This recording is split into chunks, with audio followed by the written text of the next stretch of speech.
and welcome to EBAday 2023 in Madrid. I'm Hannah Wallace, and kindly stepping away from the busy exhibition floor is Paul Walvik-Joynt from Bill Pay Mastercard. Paul, great to see you again. Thanks for joining us. Lovely to see you, Hannah. Really good to have you back in the studio. And like I say, stepping away from the event, which is really where I want to start. What is exciting you most about EBAday this year?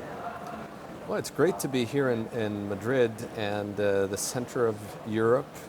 I think the things that are exciting me the most is obviously meeting all of these people. It's a fantastic event where you virtually meet anyone in the banking industry in Europe. But interoperability is something that I'm keen to look out for. Also, there's multiple rails, multiple networks, and for years, I think talking about how you can get the best out of each type of rail that exists is really going to be the future. It's not always about competition, it's finding the best alternatives, finding the ways that they can augment each other. And then finally, how can we do things faster? How can we do things quicker with less friction? I'm always looking out for that. So exciting event, Madrid, great, let's go. Well, I'd have to agree. And you touched on some exciting trends there, which are going to be at the heart of a lot of discussions over the course of the event. Now, I know you wanted to also talk about facilitating bills for billers and the consumers. So what's exciting in that space?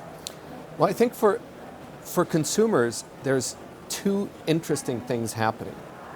And for one, there's a lot of consumers that need education about what a bill is. Yes. And once you know what a bill is and what it means to you and what you can and cannot do, that is an important part in many parts of the world to get that through to the new generation, which is being introduced to the concept of bills. Okay. So that's important for us to focus on. The second one is around the habits that do exist, and that are for people like you and me who have an ingrained habit in the country or the place where we live in, where we have bills that are being paid. There's an enormous amount of innovation going on in how you can utilize networks, how you can utilize different elements of the payment rails to facilitate bill payments. Mm-hmm. And to see where you can augment the habits that are already there and where you can actually go back and create new habits that are putting more things in place for consumers to have a good experience. For the billers, I think it's really about optimization. And optimization is about optimization of the whole flow of bill pay, and optimization of how that looks like in terms of the cost structure and the elements that go into the full value chain of this. That's really interesting, and you touched on an interesting one around consumer education and responsibility as well around bills. And now you've touched on this a little bit already, but could you just highlight those benefits of that as well, and who those benefits are for? So for consumers, I think if you look at it back in time, when I grew up, paper, the utility bill, everyone understands that concept. But the kids growing up today do not have such a natural affiliation to that. It's a digital experience.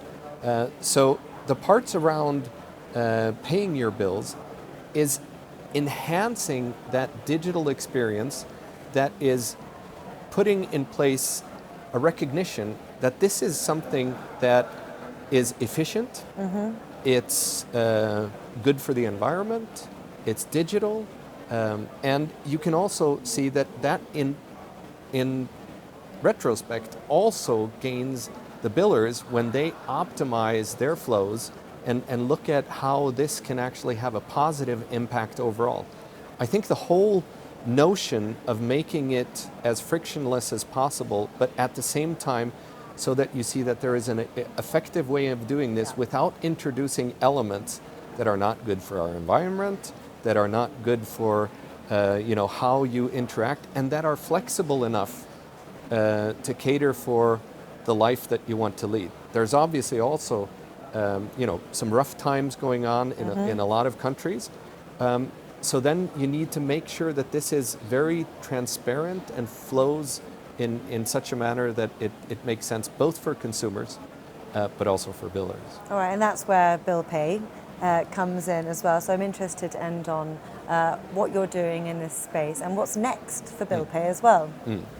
Well, I think that there's a lot of things. The premise, obviously, of open banking is something that we're also exploring. And I think with a couple of the things that are happening in Europe coming forward on open banking, that's a space that we're watching very, very carefully. And I think you're going to see a lot of things that are going to change the course of how you pay bills in that context. Utilizing existing networks that are there is obviously something that is very important for us at Mastercard. And we want to ensure that we also take a holistic look at, what verticals we can actually help to facilitate the best possible experience that you can have, both seen from a consumer perspective, but also transparently through to a vertical like utilities or any other, that then we'll see that we both have a focus on simplifying the bill pay flow, but there's also a vertical focus on how that takes place for your industry and for you as a consumer, which is the most important thing. It is indeed. Well, you've explained that very well, and you've always been very good at giving those predictions as well. So I'm looking forward to catching up with you further down the line. But Paul, I'll let you get back out there so you can learn from the rest of the delegates as well. But thank you so much. Thank you.